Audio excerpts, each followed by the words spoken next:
Hello, everyone.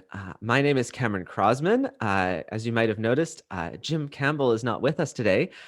He has actually invited me to come play the part of the interviewer for Sounds Easy for the next two shows, and to bring on some of my friends to talk about, what we've been going through, our thoughts on everything these days. And yeah, I'm really excited to be today talking to Marina Thibeault, a violist who's coming to us from Vancouver, but who is from Montreal originally, right, Marina? Yeah, I was born in Quebec City, but now I live on the beach essentially now in Vancouver. Which is so nice, and I'm so jealous right now. Although we did, I'm living in Montreal these days, and it's just become spring. All the trees are green again, and that's always one of those magical moments in the city, as you know. Absolutely. So I'm going to do my little radio presenter here for a minute and tell you all a little bit about Marina. Marina has delighted audiences across Canada, the United States, and Europe with her elegant, spellbinding performances and engaging presence. She is an accomplished concerto soloist, not something that many violists can claim. And as a chamber musician, she's collaborated with members of the Guarneri and Cleveland quartets, as well as names such as Charles Richard Hamelin, Marie-Nicole Lemieux, Johannes Moser, and many others that you might have heard of. And She was you? named, and me, yeah, we have played together. Not enough, though, only once. Oh, Hopefully more in the future. absolutely.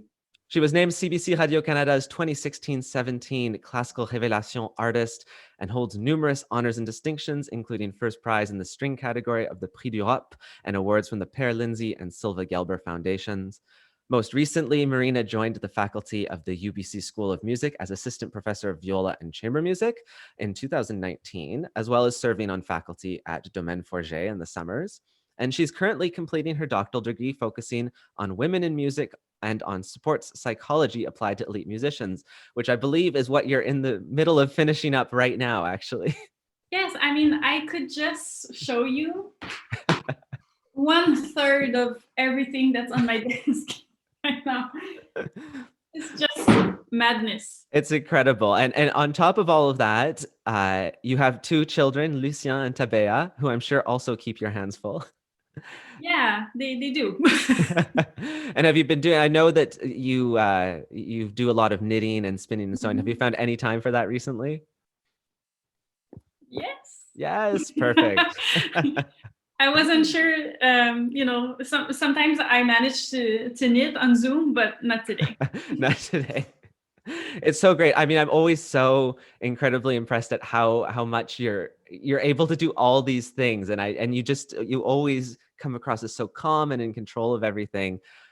It's so amazing. So Well, all it's these experiences of knitting and sewing and spinning is just for me a way to keep my hands busy instead of like scrolling on my phone. right. Probably a much better hobby too, right? Than just Well, I mean, I end up with a more extensive wardrobe instead true. of Yeah, yeah. toys. That's definitely a perk for sure.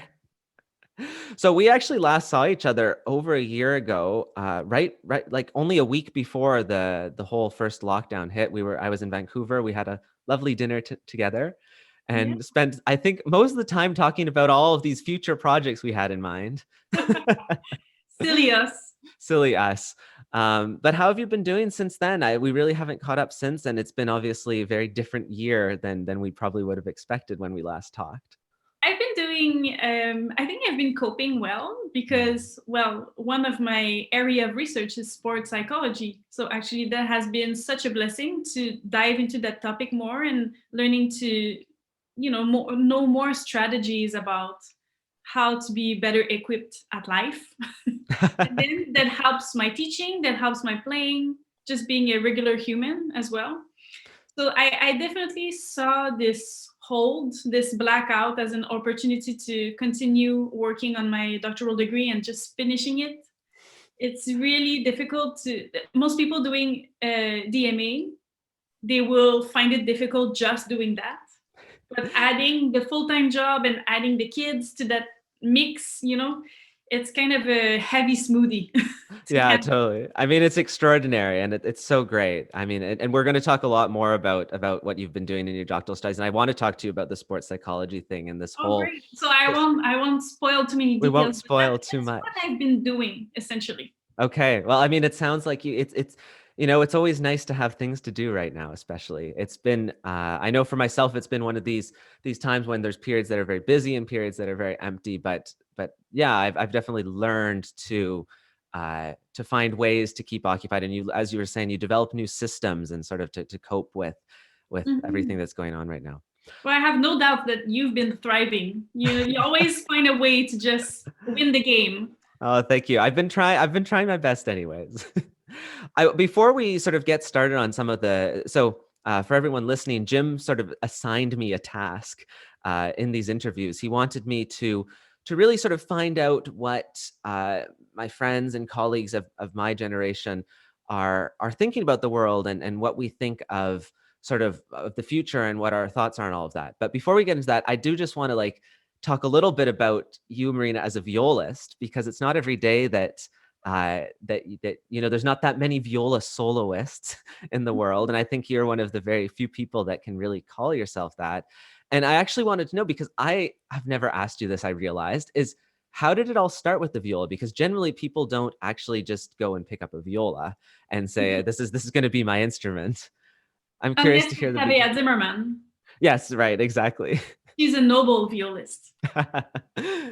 I didn't realize that was a term for violist, but I love Yeah, it. there's such a thing in German, actually. Oh, really? I don't know the expression, but the translation is noble violist. That That's so means that cool. you start on viola. I'm not a noble violist, but I was always a violist at heart, and that's what I realized. When I played violin, I would only practice on the lower strings and avoid anything on the E string. Systematically, I just hated it.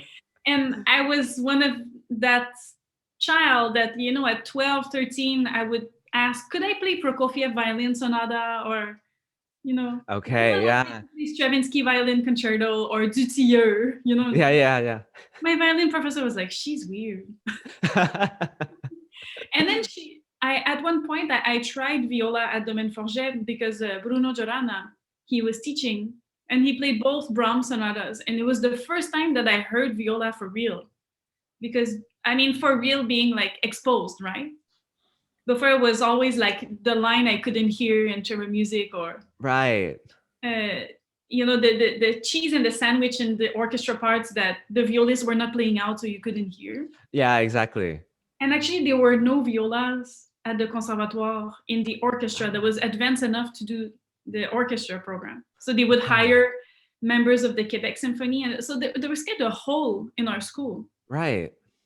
And then when I tried the viola, and then when I felt the vibrations like in my collarbones, and when I tried the C string, I was like, oh, okay, Yeah, this. as a cellist, we know. And I'm also quite partial to viola because my dad is a violist Okay, that as I well. didn't know.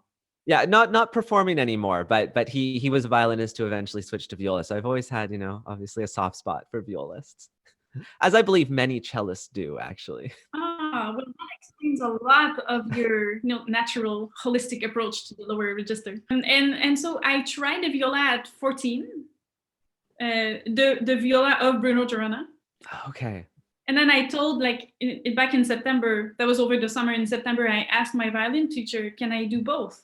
Mm.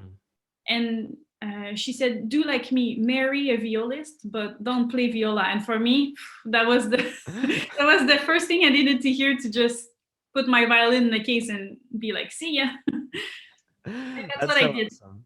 That's so cool. I never played violin after that lesson. Never. Wow. Okay. So then it was really just sort of, yeah, that's amazing. And I mean, as I was sort of mentioning earlier, what I find so cool is that you've really taken it up as I feel like also as your duty as a violist to really show that the viola isn't just that instrument that, you sort of hear scratching away in an orchestra somewhere, that it's like an instrument that has a beautiful sound that can do beautiful things. Well, it's more enigmatic, and I guess it just needed to be more put out there, and then it becomes normal, and people are not scared of it. Exactly. Well, you're doing a great job of that. And actually, I think this is a perfect time to play our first clip, which is a very recent performance of yours of Petrus Vasquez' Concerto for viola with the Kamloop Symphony and Dina Gilbert conducting. And I believe this is an excerpt from the first movement.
Yeah, Petrus Vasquez' music is so incredibly beautiful and just so lyrical and so well suited actually to the viola, turns out.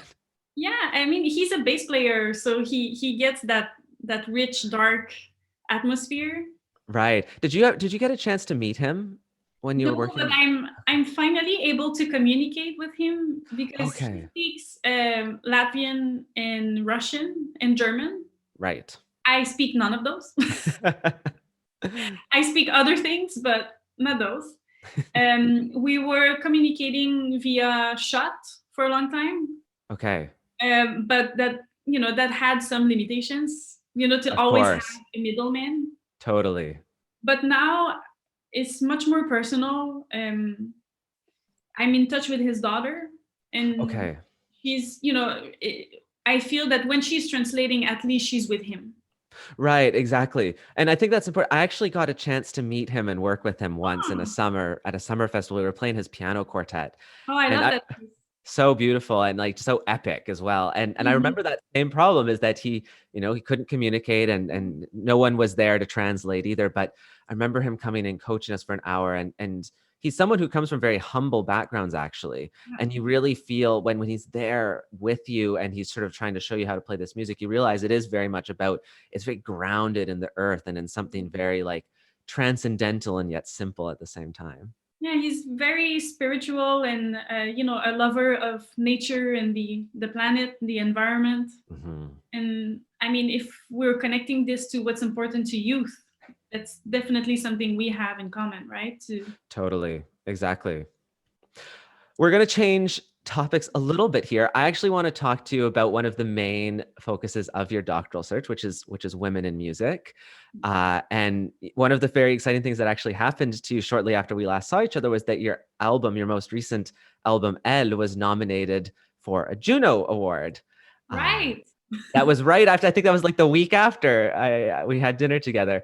And so Elle is if I hopefully I get this all right, it's all women composer from Clara Schumann to our time. Yes, exactly. From Fanny Hensel to Anna Pidgorna, Vancouver, now Vancouver-based. Oh, amazing! Yeah. Fantastic.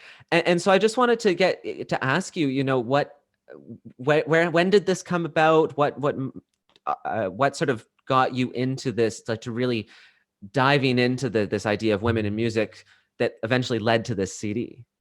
When I started my doctoral research, I saw a huge gap in how the percentage of women being featured on the radio, being featured on concert programs, as performers and as composers. Mm-hmm. I believe there's data from 2018 that is like less than 2% of women music being out in the world. Yeah, it's absolutely crazy. Yeah. And so when I read, I read it in The Guardian at that time. And I was like, okay, I'm just going to have to do something about that because that's pretty full. And well, you've become, oh, sorry, go ahead. Well, it all started with Rebecca Clark. Right. Who feels now that she's my buddy, you know? And she's just a beautiful, beautiful lady, and coming from a Edwardian London scene, you know, very proper, very shy. Right, exactly. Her first song that she ever published was called The Shy One.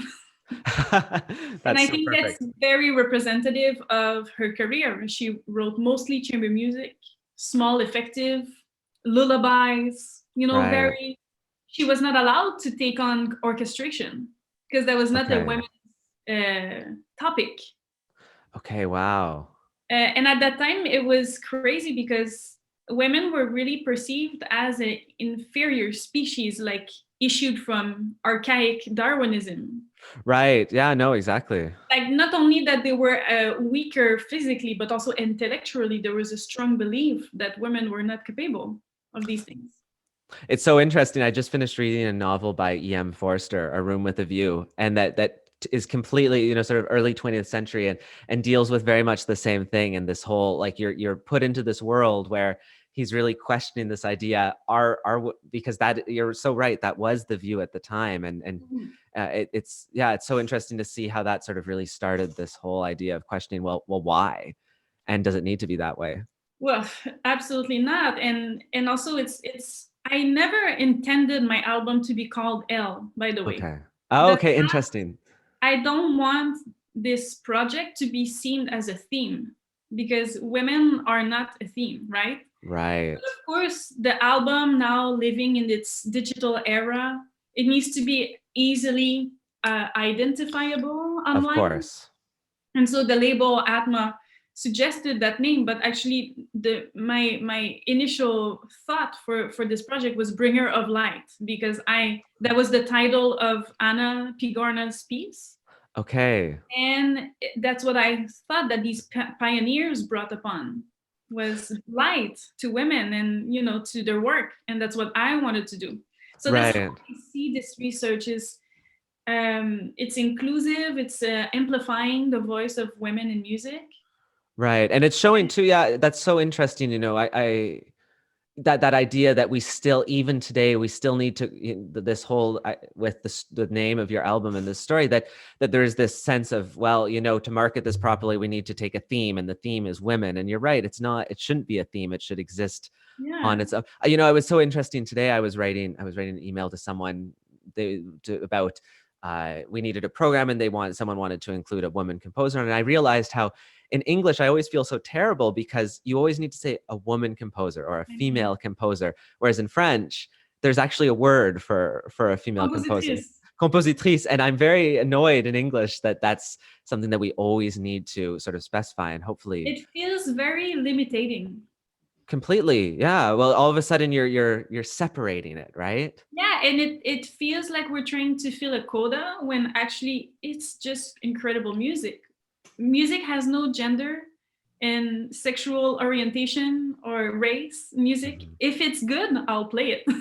Exactly, yeah. Well, and you've become a very passionate advocate for women's rights through this project, and that was something that I hadn't realized, but that was really cool to read about, is how you've used the project of the CD to actually reach out to at-risk women, raise awareness for organizations that support this. And this to me, I've found during this sort of related back to the pandemic and our present time, this past year has been such an interesting, for me anyways, this idea of like putting music in context. What can we do with music, right, if we can't be Mm. performing? And this whole question that I think many musicians have struggled with of, is music essential, is it not essential? And I think that this idea of using music not just as entertainment but as something that can actually have a social impact in the world is It incredibly has powerful. always been meant for social impact. And somehow we brought it all back to our ego and creating vedette, creating stars, right? But it's never Right. about that. It was never Yeah. meant for that. And one of the things I'm curious about, because I feel like I had a real revelation too during this past year, I actually participated in, I sort of recorded a soundtrack for this, for a short film made by an African Canadian filmmaker here in Montreal. And it was just this really interesting experience of sort of, for me, it was this real cross-cultural, diverse collaboration between me as like obviously a North American white musician, but help like trying to see what I could bring to this project, which was very much African in its roots. And I'm wondering too how you see moving forward here. If this is this pandemic, is the reset that's coming after it a chance for us to sort of like examine these things a lot more closely? There's definitely now technological means for us to do this very efficiently. I'm supervising a now doctoral student of mine at UBC. Mhm. Her research is viola improvisation, um, which is telematic to dancers in South Africa, where she's from. Okay, wow. And so, through some kind of softwares, they're able to do these really fine with almost no delay. Like right now, sometimes we have a little delay, right, in our Q&A, Right, yeah. but what they have to deal with is very minimal. They're almost both recreating the present moment together. Okay. And so for me to now be able to supervise someone who, Right. is doing these cross disciplinary, diverse, Mhm. inclusive research and artistic practice, that's something that I feel that like I'm touching wood, and I just want this to continue, because that's how I feel that we can have an impact, is yes, do it ourselves, such as I'm doing with my research. And I, I try always to reach out and play and collaborate with artists with different backgrounds, Mhm. but also is now that I have this studio of younger people that are so eager and so better informed even than me of some of these problems and challenges, and Right. have even quicker solutions that I might think. But I can provide research methodologies and a Of framework course. that will be that will make the research more efficient. But that's really like, I'm so thankful that I get to live that. Yeah, no, that's fantastic. And this whole idea that during the pandemic, it's been so interesting how at once we're all, we're all social distance, we're all far apart, and yet it's never actually been easier to communicate with people anywhere in the world. I've found it's incredible, right? Yeah. And that's something I've found even in my own things, is that I've been able to work on projects that normally I'd have to get on an airplane to work on. And it's true that now all of a sudden those distances, people are much more willing to just get on a Zoom call and figure things out. And that's like, you're right, that gives a whole potential for like this breadth of projects that are possible. Yeah, it's funny because you mentioned the women centers, right? And Right. I just was tagged in the Instagram stories, that my concert at the Chan Center Okay. was shown at the Wish drop-in center. So it's a Vancouver-based center, helping at-risk women that are involved in sexual traffic. Okay. And so yesterday, I just saw my face on the TV, and there was chips and cake, and Wow. women watching the works of Anna Sokolovic and Melody McIver That's and, so Dorothy amazing. Chang. I mean, this is so cool. Yeah, and this is definitely something that is very recent that's come out of this that's so beneficial. Speaking of Anna Sokolovic, we're going to play some Anna Sokolovic, her Prelude for solo viola, which you've told me is what initiated all this research in the first place, and which was recorded on your first album, Tokad. And we will listen to that now. This is the Prelude by Anna Sokolovic.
So cool. She's been doing so incredibly well these days, Anna. I was trying to commission a piece from her recently, and she told me she's booked for like the next 4 years. I'll see you in 8 years. Yeah, exactly. It's like it must be nice to be a composer where you don't need to worry about working for so But long. you're lucky that you can play Vez for solo cello. Right.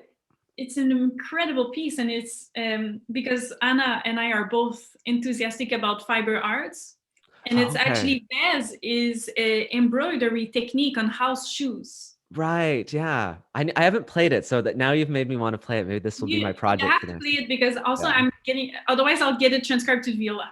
Oh, okay. Okay. There's my motivation right there. Hurry. Gotta hurry. It's good. I've got some time here. I'm not doing too much. Yeah.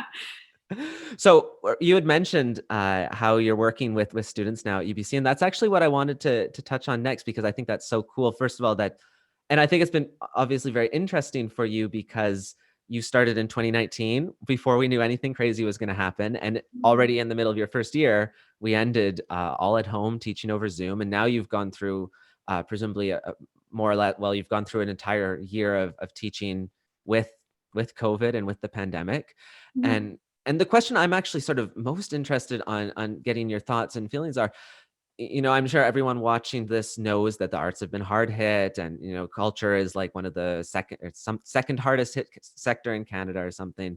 A survey at the end of 2020 by the Quebec Guild of Musicians reported that 57% of their members were thinking of leaving the profession. These are all sort of headlines we've seen throughout the year, and I'm really curious to see. I keep on telling. I feel like I've been telling myself this whole time, I feel so lucky that I had started my career before this all happened. But for students, it must be very disorienting. And I'm very curious to hear what that experience has been like over the past years, working with them and coaching them and helping them through this. One thing that helped tremendously is that the only impact, true impact that we had was last March. Okay. We had 1 month eaten out of the school year. Right. The students didn't perform their recital. But other than that, we spent all the faculty, we spent all summer creating protocols and systems that would allow us hopefully to do in person as much as possible. Mm. And so I taught in person all year. Oh, wow. That's Um, fantastic. except chamber music for the first term, teaching quartet online nearly drove me nuts. Oh, man, I can't imagine. That would be so Oh my awful. God. That was death. Yeah, yeah. Not And something that we need to revisit. Definitely not. Zoom chamber no, music lessons, not then recommended. in January, we got back in person. And then I found my sanity almost again. But I think that really helped because there were so very little schools that got in-person lessons. And Right. I have so much admiration for my students who they stayed in school and they finished their requirements. Just that is an Right. absolute gold medal. Yeah, Uh, I mean, it's incredible. It must take. I mean, that's actually like I'm curious to hear like what has the overall sort of the sentiment been? Are the young musicians, are the generation below us, I guess, are they still excited about Korean music? Do they see the future still as exciting, or is there still a lot of doubt? And I think everyone is looking at the pandemic and seeing this as a temporary right, factor, a temporary tragedy. right, And everyone is being thankful for what we have. Like we're thankful because we started right like a few years before the pandemic to be right. active. Some people they're thankful because they're in school, they're in a framework where they can get their ideas clear and get Oh, guidance, interesting. right? Right, And I think it's really like everyone that right now trying to play music right. are trying to see the most of it. And this is what I found also in sports psychology is that athletes that are performing at the level of Olympic level and winning Mhm. medals, they are the best at making the most out of a difficult situation. Right, of course. This is how they excel, right? Yeah. Yeah, Performing under pressure, right? And exactly. It's totally about that ability to, um, yeah, to be able to adapt, to sort of see further and to see that it's just another obstacle you have to overcome. yeah, it's seeing an inconvenience or something negative, turn Mhm. it into a challenge to overcome. Right, completely. Well, and it's very interesting. I found that so back in the fall, I started a blog series on my website, mostly because I found that there's a lot of negativity in the music space, especially you go onto social media, and I mean, we're all in the same position, right? We've got concerts canceled and things we wanted to do that aren't there, and it's very easy to be very discouraged from it. But I started this blog series with this idea of there's so much that's amazing about music, and we need to keep on acknowledging that, and acknowledging that there's still, despite the situation, as you said, it's a tragedy right now, but there's still so much that's to look forward to, and that's still great out there. Hmm. Yeah, I think how the what the students are good at is just being resilient and being Right. patient and putting in the hours. Because Right. if you think about it, we were in confinement when we were young. It just Right. it was voluntary confinement. Yes, true. It was from 8 a.m. to 11 p.m. 11 a.m. or whatever when we went to Exactly. conservatory to practice. I remember I was the first person to sign in the conservatoire at 7. I was opening and I was closing 11 p.m. Yeah, so totally. Yeah, you're right. That type of thing didn't really change. If anything, the pandemic sort of helped, It's a have mindset. that focus. It's It's a totally right. mindset. And for them, they don't have to worry yet about if they will have jobs right now. It's not the Right. primary concern. Right. And I'm also curious, do you think like just obviously everything, lots of digital things. I don't know what it's been like at UBC if the students have had to, because do you have audiences out in Vancouver these days?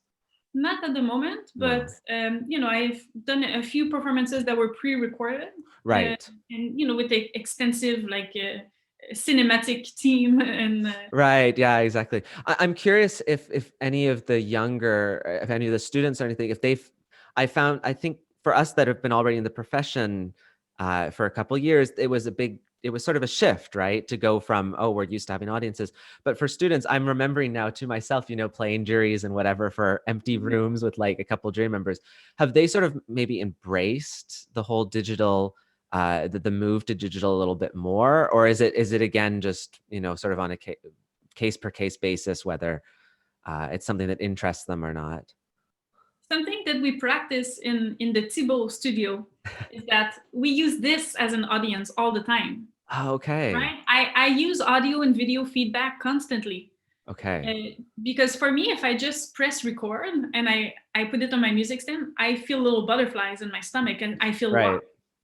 So we've been already doing this since pre-pandemic. And what happened during the pandemic is that we got the concert hall for each of our studio class. Oh man, that's amazing. Yeah. So I mean, jokes on you guys. Yeah, yeah, We're exactly. getting the concert hall, and we recorded each of them, and so by the time they got to the recital, it was just normal. Yeah, right. Okay. We were allowed to have each students could invite 10 uh, Okay. students, so it had to be within the UBC bubble. Couldn't Of be like course. family members, Right. but still like playing for 10 people, it's good, and already like that I could be there, and it's wonderful. And I don't know about you, but for me it doesn't change anything if I play for an empty hall or if I play for a hall with 2,000 people. Right. I found what's been difficult for me is less the audience maybe and more the permanency of the recording, which tends to Mm, get on me. But this is very interesting because I feel like this is going right into the last thing I want to perfect. talk to you about, which is this whole psychological, sports psychology and all of this. And I think just as with you're talking about the recording everyone and videoing them, I feel like you've been really sort of ahead of the curve with a lot of these things, and have already been thinking about many many of the things that have now become commonplace in all of our lives have been things that you've incorporated for quite some time. But before then, a little clip from your student days. Yay. Yay! From 10 years ago exactly, I believe. Almost day to day. That's incredible. So this is from your graduation recital at Curtis. I don't think I'd mentioned that you had done your undergraduate at Curtis with your teacher, Michael Tree. And this is, if I can remember correctly, I forgot to write down the name of the It's the piece. bridge lament for 2 violas, There you go. Because the thing that's better than one viola is two violas. especially when Michael Tree is playing. Yeah, exactly. So I hope you enjoy. It's really, Bridges music is so absolutely gorgeous.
Okay, so as I had said, sort of coming back to the sports psychology, which I think is so fascinating, and you actually became you are a licensed yoga instructor, Mhm.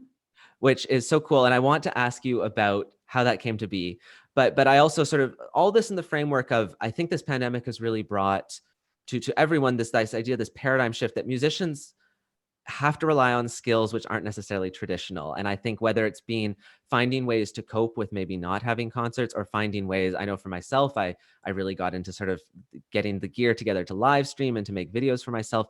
I think it's been a great time actually for us, since we're not busy playing concerts maybe as much as usual, to draw inspiration from other fields and to learn from it. When I was in Paris studying, I did some Alexander technique, which is a much less spiritual It is in a way. it is in a way. It's always I always found it interesting because my Alexander technique teacher, and I've learned this is I think quite common to many Alexander technique teachers, that they don't want to necessarily be spiritually involved with you or like psychologically involved, but yet the entire technique is very much about body mind relationship, and so it ends up always becoming this sort of like a self-discovery, even though maybe the teacher is saying no, it's just about being aware of where your shoulder is.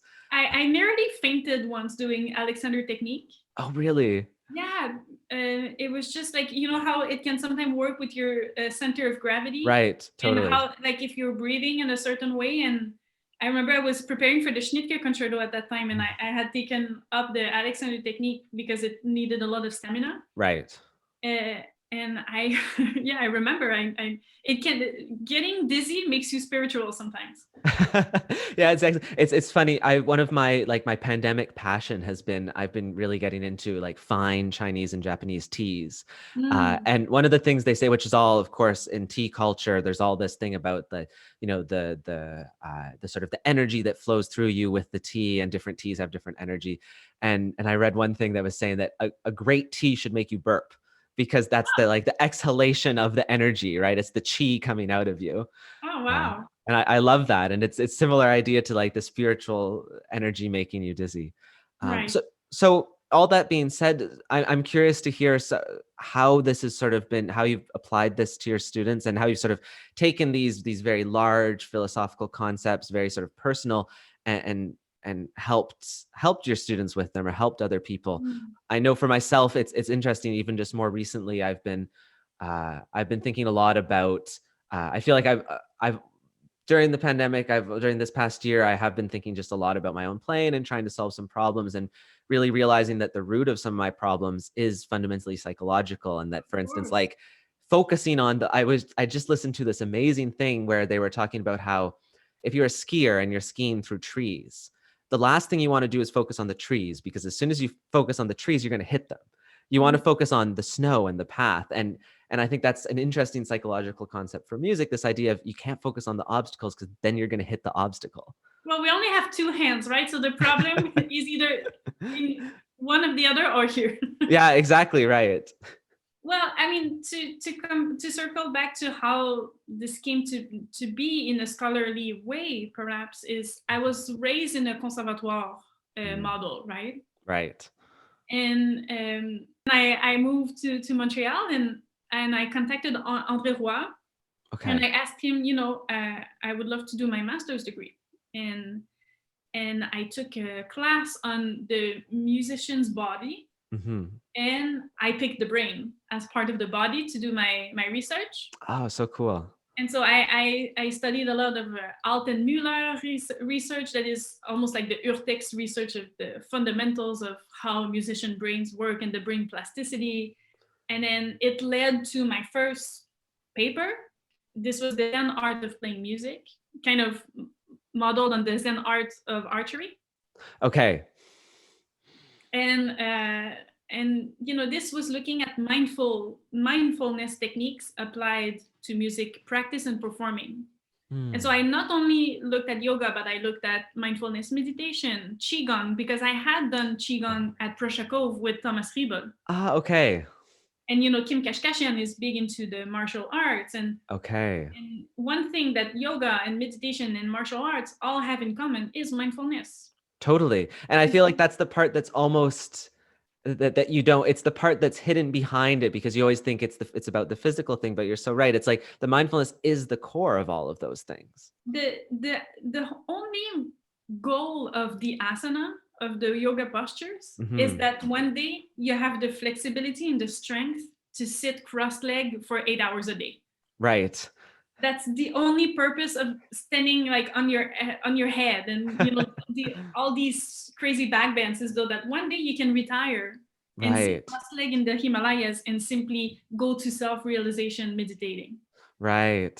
The asana is 10% of what yoga is. And so when I dived into that research and I distilled it to just being in the present moment.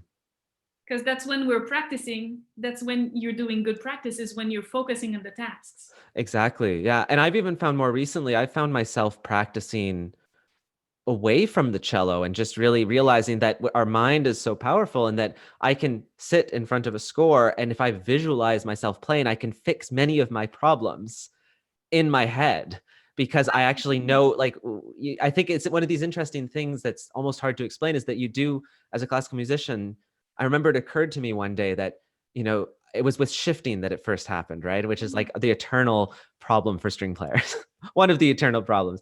And I just remember realizing one day, you know what? I've practiced this shift so many times that I know how to play it. And the only thing that's getting in the way of it is my mind. And I know if I'm going to miss it, or if I'm going to make it. And that's totally, it has nothing to do with learning the physical movement of the shift.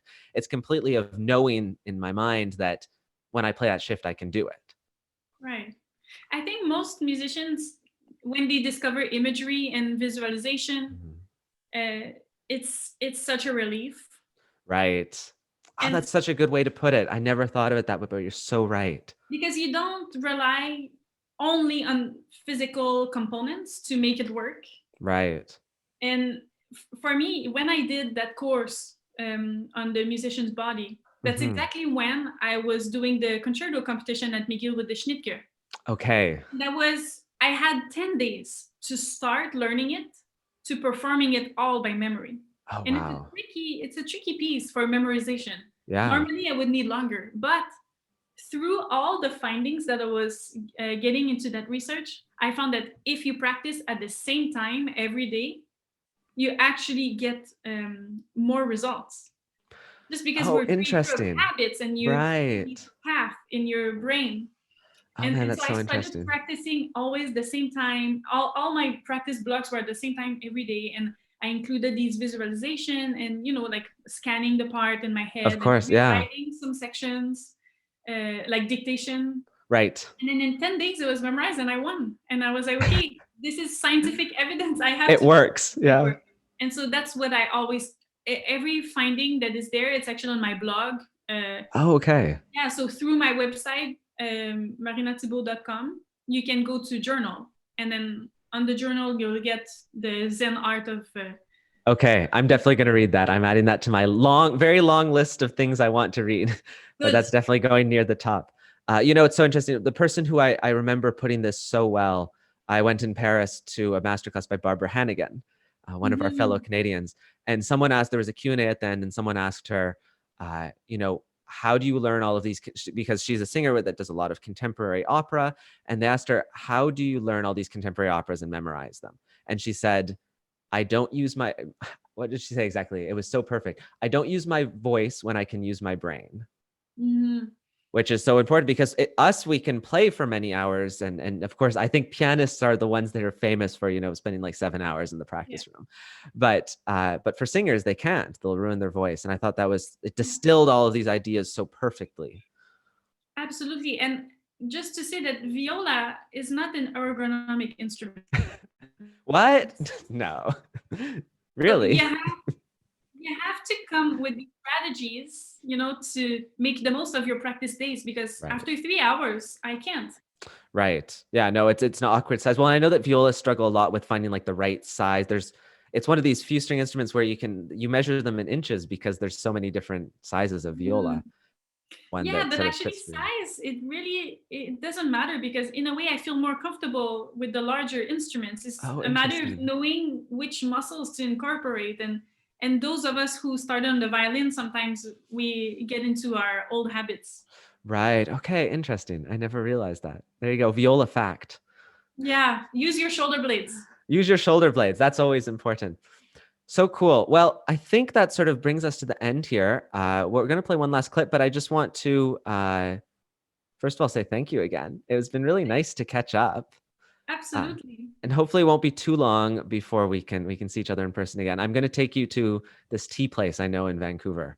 That is what got me into tea, and it's Yes. fantastic. Please, I would love to dive into yet another rabbit hole, and then hopefully we meet in some wine country. Yes, exactly. Maybe one that's not even too far away. Exactly. Is there anything else you want to let anyone know about something coming up that that they should watch out for? Absolutely. Thank you for that platform. I Of have two course. shows right now available that I've worked really hard on bringing to this world, and they're there available for a few more weeks.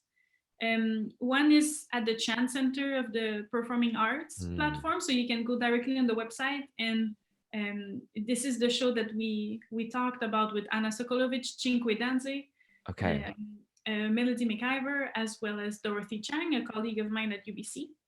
This is all solo viola, so if you're looking to immerse yourself in new music and the crazy sounds of the viola, that's a good concert for you. And then the little clip that you heard of the Vasque, you can watch the whole concerto, which is still available right now with the Kamloop Symphony and Dina Gilbert.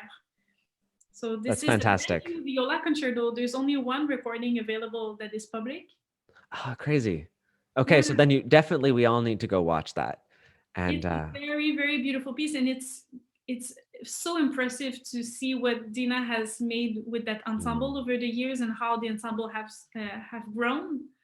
Completely. She's a fantastic. I've had the chance to work under her playing in an orchestra, and she's brings such an incredible energy and enthusiasm to the projects that she works on. Right? Yeah. She's in the present moment. There's no doubt about that. That is true for sure.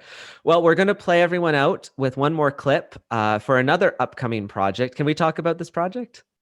About the next recording that's on the books? Yes, perfect. Which not only will have feature the Vasquez concerto, but will also feature a lovely concerto by Telemann. And this will be recorded with the Agora Orchestra here in Montreal, which is a great orchestra led by one of Canada's great young conductors, Nicolas Ellis. And we're going to watch you play a little excerpt from this concerto. Thank you so much again, Marina. Thank you, Cameron.